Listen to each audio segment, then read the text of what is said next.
भारतीय राजनीति में जब जब चुनाव होते हैं परिवारवाद को लेकर बहस शुरू हो जाती है और पूरे चुनाव के दौरान चलती रहती है। परिवारवाद को लेकर बीजेपी के निशाने पर हमेशा से कांग्रेस, सपा, आरजेडी जैसी पार्टियां रही हैं, लेकिन इस चुनाव में बीजेपी और उसका गठबंधन एनडीए भी परिवारवाद से दूर नहीं रह सका है। बिहार से लेकर कर्नाटक तक में एनडीए परिवारवादी उम्मीदवारों पर जमकर भरोसा जताया है। तो आइए जानते हैं इस रिपोर्ट में एनडीए ने कितने परिवारवाद वाले उम्मीदवारों पर भरोसा जताया है। बिहार में परिवारवाद।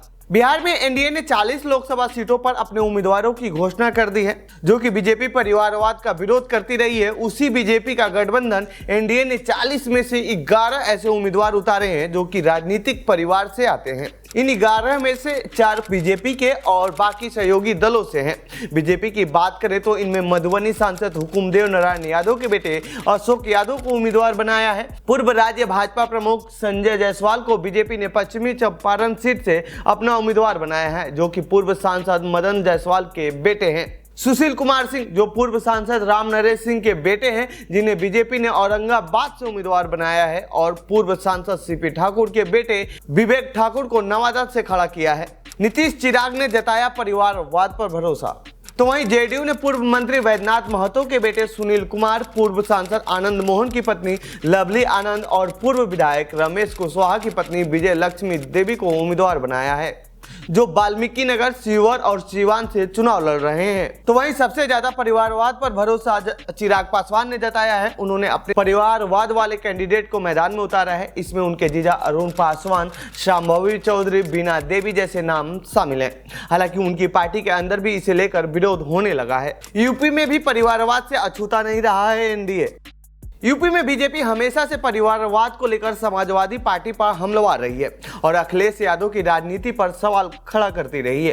कई मौकों पर इसका नुकसान भी सपा को उठाना पड़ा है। इस बार के लोकसभा चुनाव में भी यादव परिवार से 4 से 5 लोग चुनावी मैदान में हो सकते हैं। हालांकि 3 लोगों के नाम की घोषणा हो चुकी है। तो वहीं एनडीए में भी कम परिवारवाद नहीं है।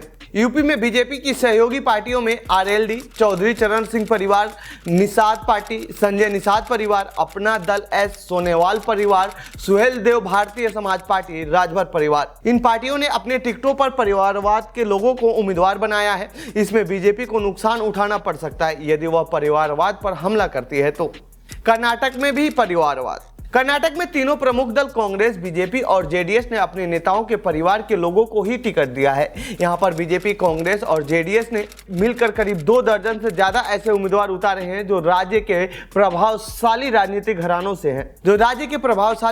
घरानों से संबंध रखते हैं। इन राजनीतिक घरानों के बेटे, बेटियां, पत्नियां, बहन, भाई और अन्य रिश्तेदार चुनाव लड़ रहे हैं। कांग्रेस ने राज्यसभा के पूर्व उपसभापति रहमान खान के बेटे मंसूर अली खान, राज्य की सरकार में मंत्री एचसी महादेवप्पा के बेटे सुनील बोस, पूर्व विधानसभा अध्यक्ष एमबी वेंकटप्पा के बेटे प्रोफेसर राजीव गौड़ा, राज्य सरकार में मंत्री लक्ष्मी हेम्बालकर के बेटे मृणाल हेम्बालकर और परिवहन मंत्री रामलिंगा रेड्डी की बेटी सौम्या रेड्डी को पार्टी ने उम्मीदवार बनाया है। इनके अलावा पूर्व मुख्यमंत्री एस बंगारप्पा की बेटी गीता शिवराज कुमार, लोक निर्माण विभाग के मंत्री जरकी होली की बेटी प्रियंका, वन मंत्री ईश्वर खंडारे के बेटे सागर खंडारे और कपड़ा मंत्री शिवानंद पाटिल की बेटी संयुक्ता के अलावा बेंगलुरु के पूर्व मेयर केबी विजय कुमार के बेटे केबी गौतम को भी कांग्रेस ने अपना प्रत्याशी बनाया है।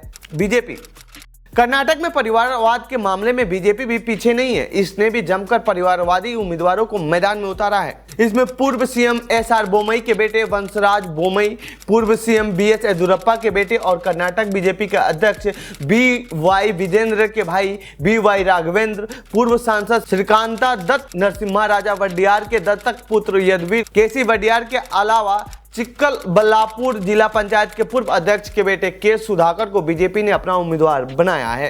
तो ये थी भारतीय राजनीति के परिवारवाद पर हमारी रिपोर्ट। आपको कैसी लगी ये रिपोर्ट कमेंट बॉक्स में बताएं। साथ ही इस पूरे मामले पर आप क्या कहना चाहते हैं कमेंट बॉक्स में लिखें। बाकी देश दुनिया की खबरों के लिए बने रहिए जनसत्ता के साथ। धन्यवाद।